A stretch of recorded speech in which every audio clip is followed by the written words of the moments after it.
A dictator is gone, but Venezuela is not free. That is the first illusion we need to break.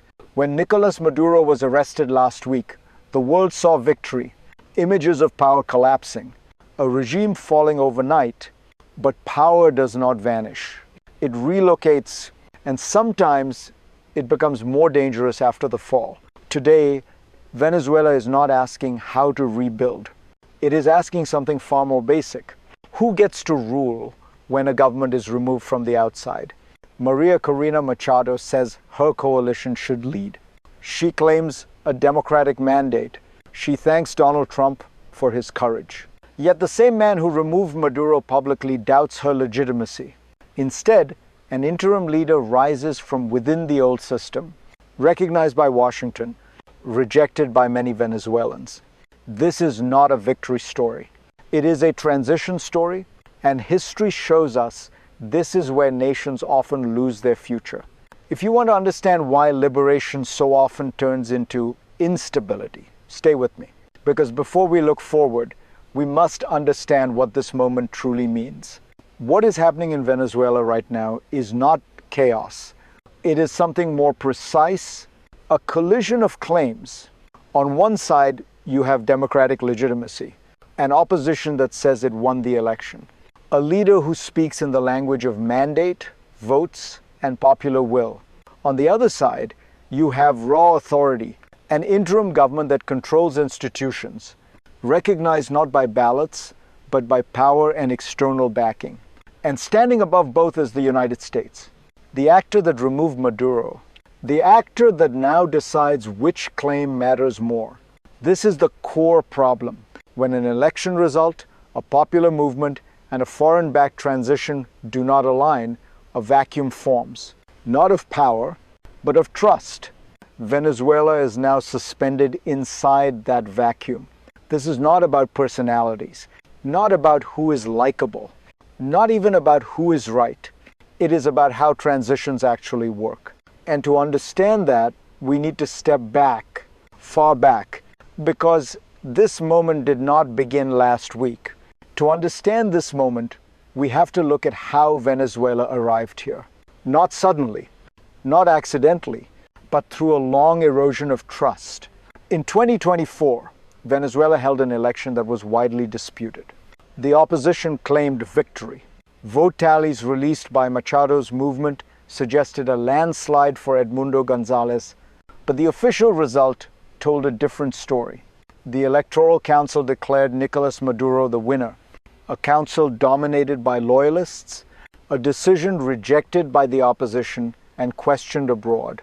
The country split in two realities, one based on institutions, the other based on belief. The United States and dozens of countries recognized Gonzalez as president-elect. Inside Venezuela, power stayed with Maduro. That contradiction never resolved itself. It only hardened. Machado was barred from running. She went into hiding. The opposition operated without control of the state. So when Maduro was finally removed, the system did not reset. It simply exposed what had been broken for years. A nation with votes but no trust, recognition but no unity. And that is when crises stopped being political. They become structural. The first real crisis did not happen during the election. It happened after Maduro fell. The moment power was removed, expectations exploded. The opposition believed this was their hour. They had claimed victory before. They had international recognition. They had waited. María Corina Machado spoke with certainty. Her coalition, she said, should absolutely lead the country. She described the U.S. intervention as a step toward democracy, toward prosperity, toward the rule of law. But reality moved in a different direction. Washington did not hand power to the opposition. It backed an interim leader from within the old system, Delcy Rodriguez, Maduro's former vice president. That decision changed everything. Suddenly, the transition was no longer about elections. It was about control. Machado warned that nobody trusted Rodriguez. She called her an architect of repression, a symbol of continuity, not change. This was the moment hope fractured. Because revolutions do not fail when dictators fall. They fail when legitimacy is postponed. And once that happens, the system begins to defend itself. Behind this transition lies a mechanism most people never see. Power does not flow to those who win arguments. It flows to those who reduce uncertainty. From Washington's perspective, Venezuela was not a moral question. It was a stability question. Machado represents rupture, a full break with the old system, a leap into the unknown. Rodriguez represents continuity, familiar faces, predictable behavior, institutions that already exist. In moments like this, external powers rarely choose ideals. They choose manageability. That is why legitimacy and authority split. The opposition speaks the language of democracy. The interim government speaks the language of order. Trump's dismissal of Machado reveals this logic. Not personal, strategic. She doesn't have the support. In other words, she doesn't control the system yet. Transitions fail when elections outrun institutions. When mandate moves faster than power, Venezuela is trapped inside that gap. And gaps like this do not stay open for long. They collapse. The second crisis is unfolding right now. It is quieter, but far more dangerous. Delcy Rodriguez is sworn in, not by voters, but by process. She faces U.S. sanctions, yet no criminal charges. She speaks as the state. Then comes the message. The Venezuelan government rules our country, she says. No one else does. This is the moment lines harden. The interim leader denies external control, even as her position depends on it. At the same time, the opposition is still outside power, recognized by many governments, excluded from decision-making. Trump insists the United States is not governing Venezuela. Rodriguez insists no external agent is in charge. Both statements cannot fully coexist. This is what paralysis looks like. Two centers of legitimacy, one center of force. History tells us what comes next. Institutions freeze, reforms stall, trust evaporates, and once a transition loses momentum, it rarely regains it. Now, step away from leaders. Step away from statements. Look at what this means for you. If you are Venezuelan, this moment is exhausting because hope keeps changing shape. You were told your vote mattered, then told it did not count, then told the system would change, and now told to wait again.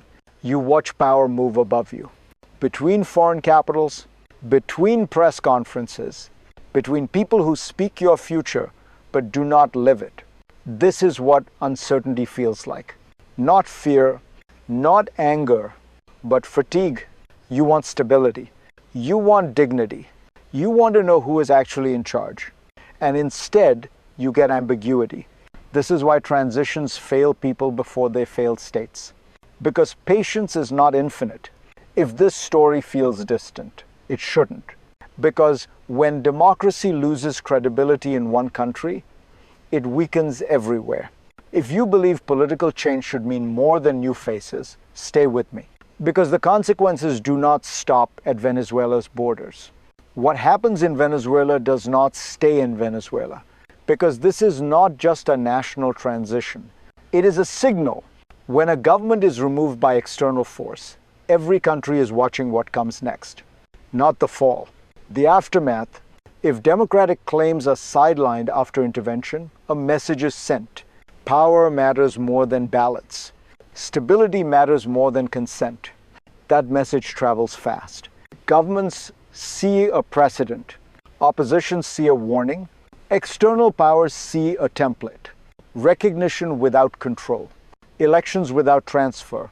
Transitions without trust. For allies of the United States, this creates discomfort. For rivals, it creates opportunity.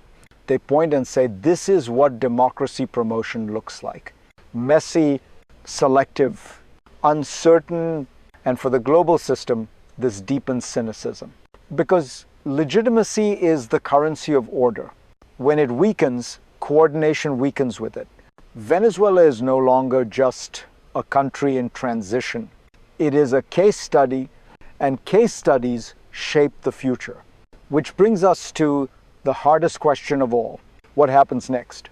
From here, Venezuela faces three possible paths. The first is the hopeful one. The interim government opens the door, the opposition is brought in, Machado and Gonzalez become central to a negotiated transition.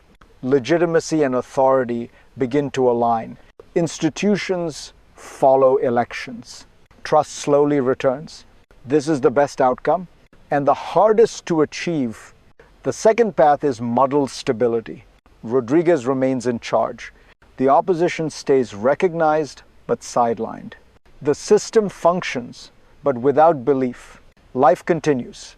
Reforms move slowly. Cynicism deepens. The country does not collapse, but it does not heal. Then there is the third path, the dangerous one. Parallel claims harden. Patience runs out. The gap between mandate and power widens. Transitions stall. Legitimacy erodes further. And instability becomes the norm. History tells us something uncomfortable. The future is rarely decided by ideals alone. It is decided by whether systems can reconcile power with consent, and Venezuela has reached that test. Which brings us to the final insight. Venezuela's story is not just about one country. It is about a pattern. Dictators fall, but systems do not automatically transform. Removing a ruler is easy. Replacing legitimacy is not. María Corina Machado speaks for millions who voted and waited. Delcy Rodriguez governs with institutions that survived the fall, and the United States stands between them, shaping outcomes without owning them. This is the paradox of modern power. Democracy cannot be delivered by force, but it can be destroyed by delay. Every transition faces a choice. Unite legitimacy with authority, or allow the gap to grow. Venezuela is standing in that gap right now. What happens next will not be decided by speeches. It will be decided by whether power listens to consent. If you want to understand how today's transitions are quietly redefining global order, follow this series, because Venezuela is not the exception. It is the warning,